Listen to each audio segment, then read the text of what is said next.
नमस्कार।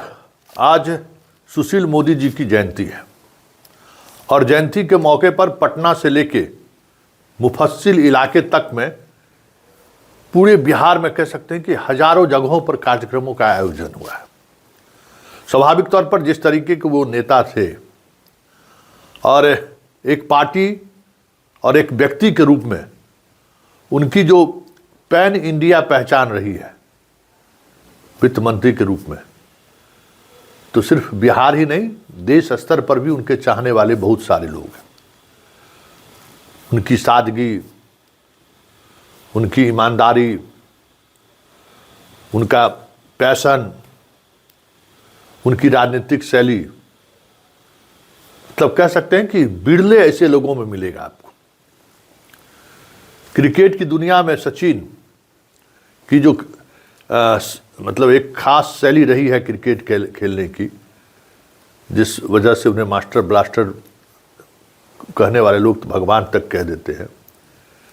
कमोबेश राजनीति में जिनका कोई जातिगत आधार नहीं था, कोई बड़े पैसे वाले का पुत्र नहीं थे, जिनका घर बिहार नहीं था और अपनी राजनीतिक कौशल, अपनी राजनीतिक शैली और राजनीति को लेकर एक सूचिता के सहारे वो राजनीति में कदम रखे।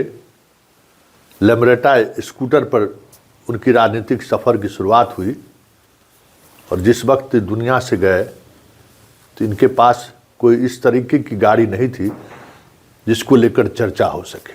आज की राजनीति क्या है? विधायक बनाने की 50 लाख की गाड़ी पर चढ़ना लोग शुरू कर देते हैं। कभी उप मुख्यमंत्री रहते हुए भी हमने कभी सुशील मोदी को सायरन बजाते हुए नहीं देखा। वो रात के समय में राजेंद्र नगर घर पे लौटते थे तो संयोग ऐसा होता था कि हम लोग का भी ड्यूटी ओवर का टाइम वही रहता था और उसी रास्ते से हम भी गुजरते थे, तो लगता ही नहीं था कि इस प्रदेश का उप मुख्यमंत्री बगल से जा रहे हैं। कोई सायरन नहीं, कोई ट्रैफिक जाम है तो जिस तरीके से आम लोग ट्रैफिक में फंसे रहते हैं कमोबेश, उसी तरीके से इनकी गाड़ी भी फंसी रहती है। राजेंद्र नगर में जब बाढ़ आया था तो एक तस्वीर बड़ी वायरल हुई थी।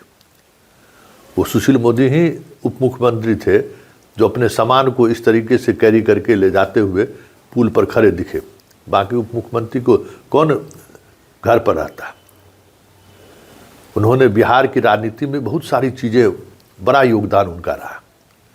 वित्त मंत्री के रूप में उनके कौशल को आज भी लोग याद करते हैं।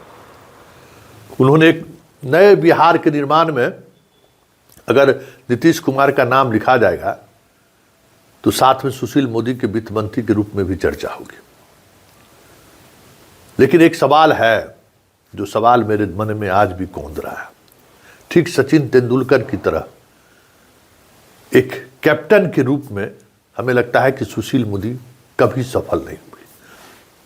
मतलब एक बिहार बीजेपी के वो ऑन एंड ऑन एक समय के बाद वो बने, लेकिन पता नहीं क्यों हमें लगता है कि हर पॉलिटिशियन को ये खतरा महसूस होता है, लेकिन ऐसा होना नहीं चाहिए। आपकी प्रतिभा अलग है, कोई प्रतिभावान अलग लोग आ जाए तो इसका ये मतलब नहीं है कि आप अपने आप को असुरक्षित महसूस करें, लेकिन हर पॉलिटिशियन असुरक्षित महसूस करने लगता है। क्या वजह है, इस पर कभी रिसर्च होना चाहिए। अपने पूरे राजनीतिक सफर में इन्होंने बहुत सारे ऐसे लोग, टैलेंटेड लोग पार्टी में था जिनको इन्होंने रास्ते से, मतलब मेन एक्सट्रीम पॉलिटिक्स से बाहर का रास्ता इन्होंने दिखा दिया। चाहे वो हरेंद्र प्रताप हो, चाहे नितिन नवीन के पिताजी हो, चाहे रामेश्वर चौरसिया हो। एक दो नाम नहीं, इसे दर्जनों नाम होंगे जो बीजेपी का, अगर आज की तारीख में वो लोग राजनीति में रहते तो बाहर के लोगों के हाथों में बीजेपी की, बिहार की सत्ता नहीं होती। इनके पास जो कौशल था, जो हुनर था, उस हुनर को भी वो अपने पार्टी के लोगों में ट्रांसफर नहीं कर पाए। कई ऐसे चॉइस इनके हमने देखा है जो चपरासी बनने लायक भी नहीं था, उसको इन्होंने बड़ी ऊंचाई तक पहुंचाया। और राजनीति में अगर इस तरीके की अनिवार्यता है राजनीति में बने रहने के लिए, तो फिर तो कुछ कहना ही नहीं है। मुझे वो वाकया याद है और उस वाकया का मैं चश्मदीद गवाह हूँ, जिस दिन चंद्रमोहन राय जी को स्वास्थ्य मंत्री से हटाया गया था। मैं उनके साथ बैठकर चाय पी रहा था और उसी समय में सुशील मोदी और मंगल पांडे उनसे मिलने पहुंचे थे। और फिर जो हुआ उसको हम शब्दों में बयां नहीं कर सकते हैं। सुशील मोदी जी को ये पता नहीं था कि हम बगल में बैठे हुए हैं, और चंद्रमोहन राय ने मंगल पांडे और सुशील मोदी को बैठने तक का ऑफर नहीं किया, बाहर से ही उनको विदा कर दिया। और जो बातें हुई एक संघ के समर्पित योद्धा और एक पार्टी का सर्वे सर्वा के बीच जो संवाद हमने सुना, उस संवाद के बाद मुझे लगा कि राजनीति में अगर आप बेहतर करते हैं तो सबसे पहले आपका जो पार्टी का नेता है वही आपका पर कतरना शुरू कर देगा। तो चंद्रमोहन राय का स्वास्थ्य मंत्री से हटना, देखिए आज तक स्वास्थ्य विभाग पटरी पर नहीं आया, और मंगल पांडे जैसे लोगों को हाथों हाथ लेना, मतलब मंगल पांडे आज के तारीख में जहां है उसमें सुशील मोदी की सबसे बड़ी भूमिका है। और आज भी हमको समझ में नहीं आता है कि मंगल पांडे में ऐसी क्या छवि दिखी या क्या ऐसा गुण दिखा जो ऐसे लोगों को सुशील मोदी ने प्रमोट करके यहां से वहां तक पहुंचा दिया। अब संगठन करता कैसा है ये हम नहीं जानते, क्योंकि वो बहुत अंदर की बात है। लेकिन एक मंत्री के रूप में, एक विधान पार्षद के रूप में जो उनके काम करने की शैली है, उस शैली से ये समझा जा सकता है कि बिहार बीजेपी को इस स्थिति में पहुंचाने में अगर किसी एक व्यक्ति को जिम्मेवार ठहराया जा सकता है तो वो सुशील मोदी है। सुशील मोदी ने ऐसे लोगों की फौज बीजेपी के अंदर तैयार की जो आज की तारीख में बिहार बीजेपी के लिए एक लायबिलिटी है। ऐसी फौज उन्होंने तैयार की। अब क्या उनकी मजबूरी रही होगी पता नहीं।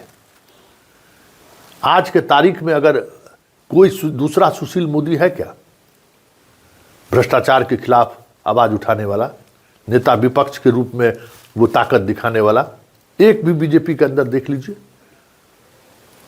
तो अपने पूरे राजनीतिक जीवन में सचिन तेंदुलकर की तरह भले एक से एक कीर्तिमान स्थापित किया हो, लेकिन एज ए कप्तान, एज ए लीडर उन्होंने बिहार बीजेपी को बड़ा नुकसान पहुंचाया।